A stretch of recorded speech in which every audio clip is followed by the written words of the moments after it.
Oprah was taking turn after turn in this interview that flabbergasted people.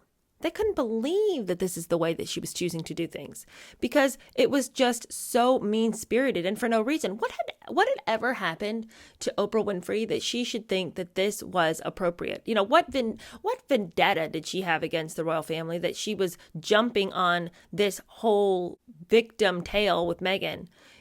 Never asking a question that anybody wanted to hear the answer to, but always guiding and, steering deeper and deeper into the darkness of victimhood. I mean, as is her wont. What am I really surprised here? But Oprah Winfrey had scripted an attack on Kate.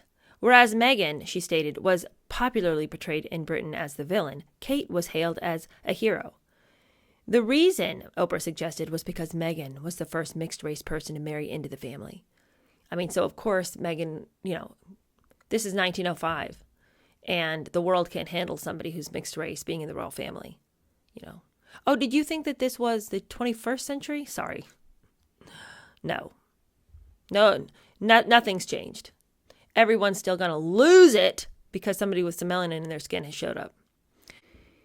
If Meghan wants to say they didn't want me because I was mixed race, well, what about all the people who questioned Catherine's right to be with William? All of the upper class families who felt that they should have had a better shot at their daughters getting with William, they weren't super loving Kate, And so there's no fairness in this interview.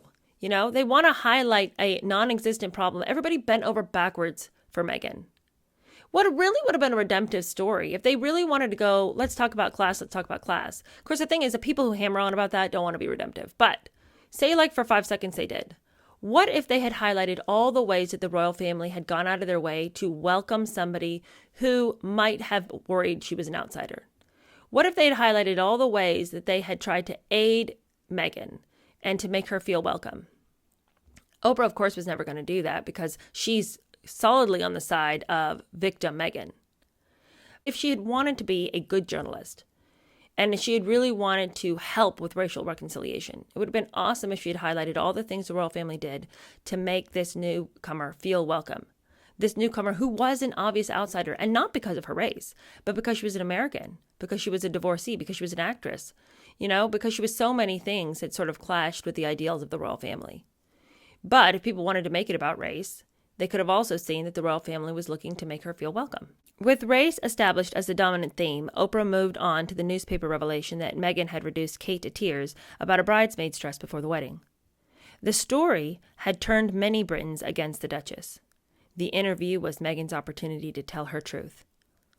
Well, yeah, because Meghan always has to keep coming on out and setting the record straight. Let me set the record straight. Let me set the record straight. But the problem is, why is it always so mixed up, Meghan? I don't have to go through my life constantly setting the record straight. Calling folks up again, being like, well, actually, what I really meant was, I don't know nobody who is a respected individual is consistently having to set the record straight. That is a telltale sign of somebody whose life is in a shambles and who is lying to so many people that there's so many stories swirling out there that she's constantly having to, collect all the tales, reset the narrative. If you're living in truth, there's no need to reset the narrative. And you're also not that concerned if people don't understand you because you don't have anything to hide anyway. If people want to purposely misinterpret who you are or lie and all this, it doesn't matter because the truth will come out eventually. At the appropriate moment, Oprah asked Meghan if she had made Kate cry. Look, here's Oprah cosplaying like she is a actual journalist, an unbiased person.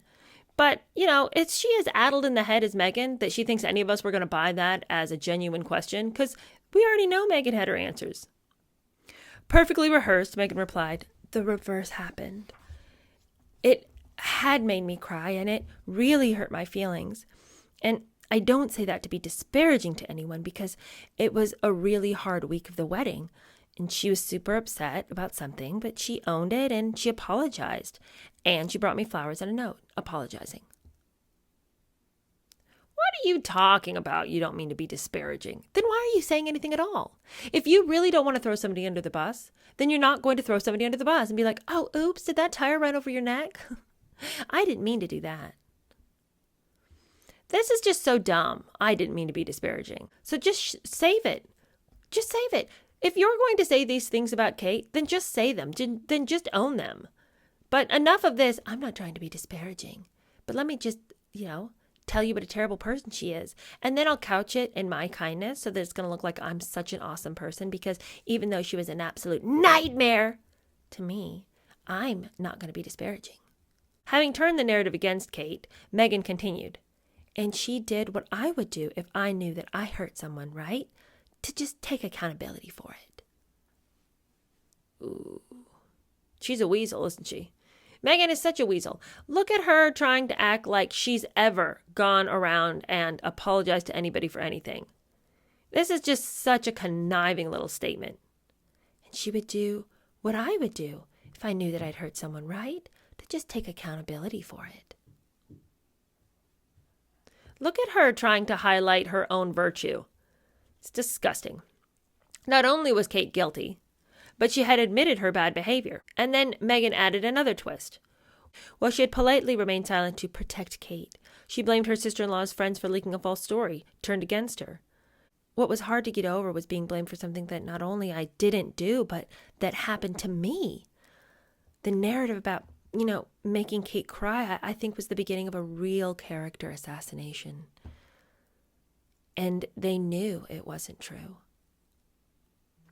But then she added gracefully, but I've forgiven Kate. The result, Meghan believed, was irreversible. I think that's when everything changed, really. Oh, you've forgiven her.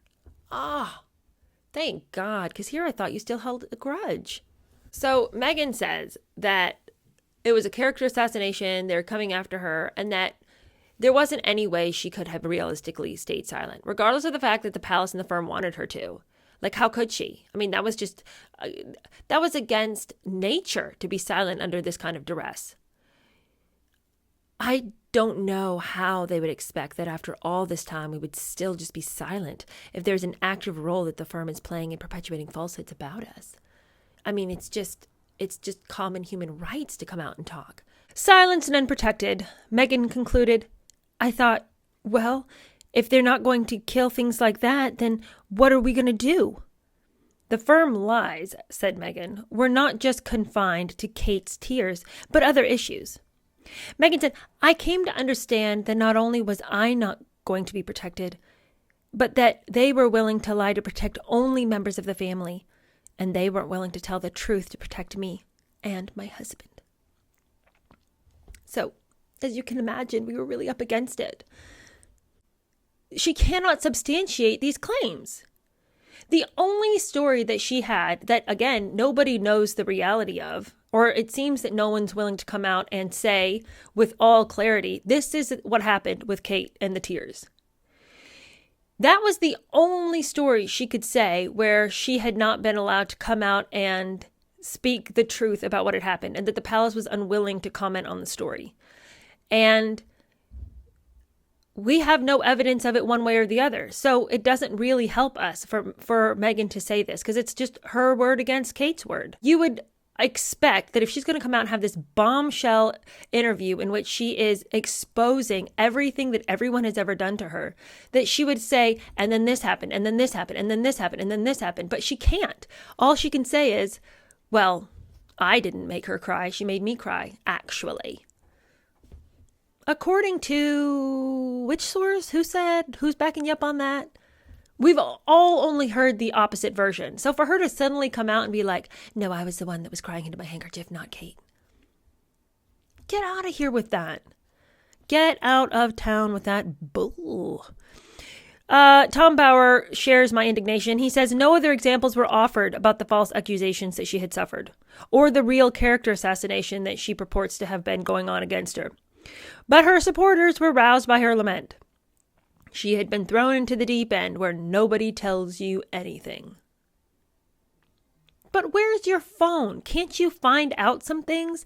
If you don't know the answers, look them up.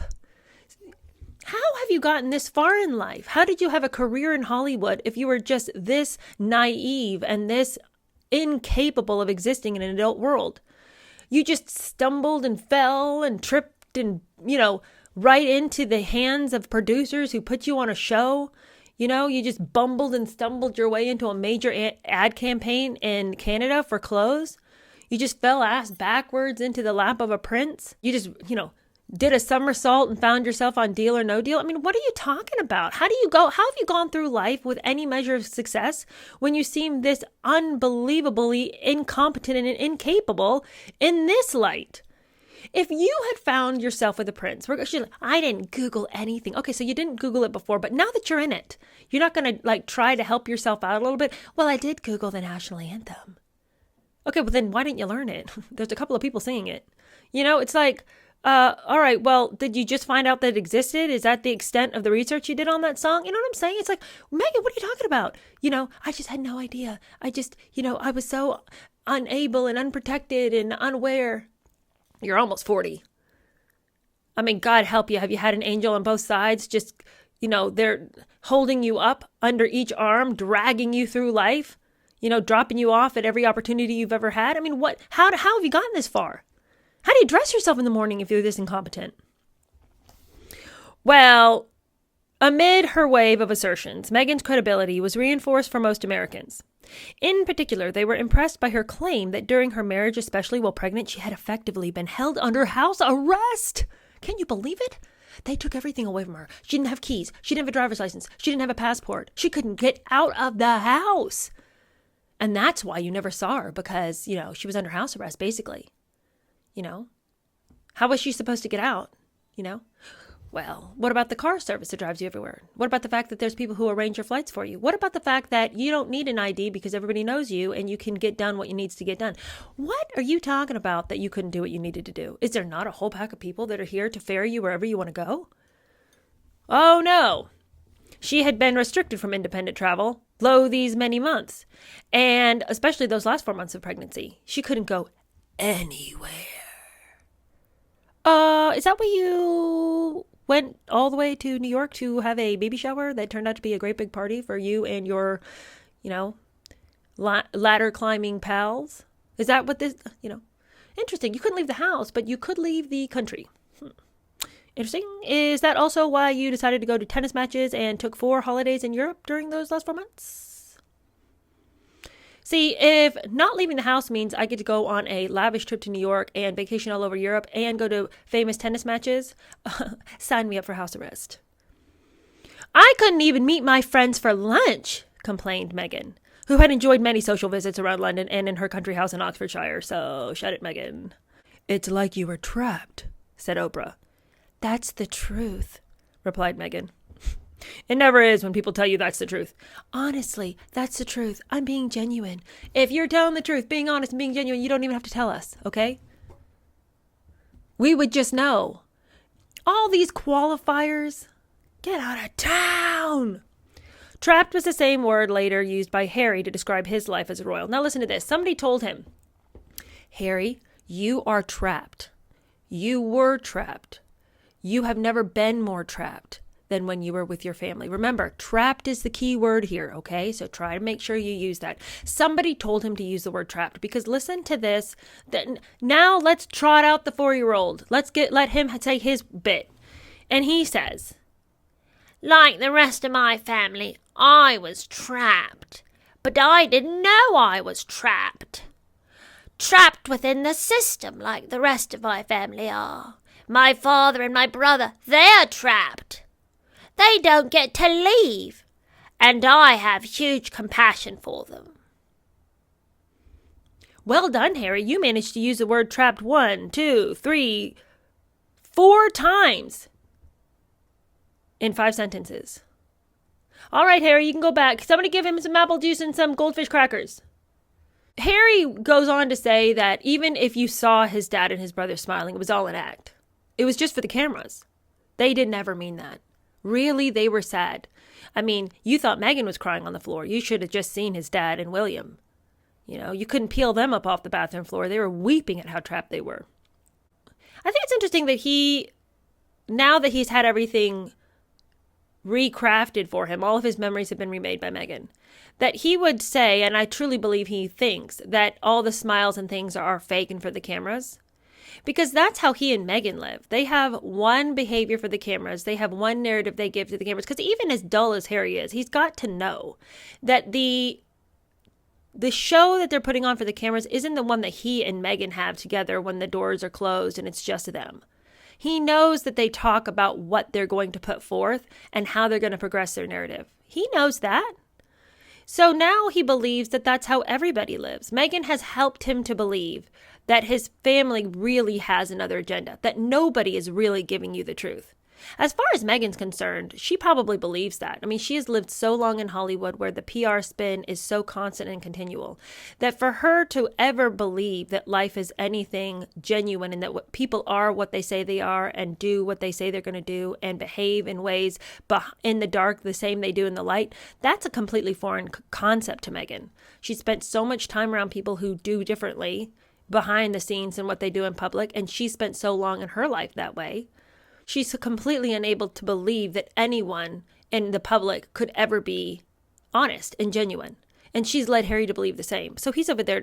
They're just joking. They're just clowning for the cameras, but they actually hate their lives. Nobody wants this. I do. I'd love to be a royal.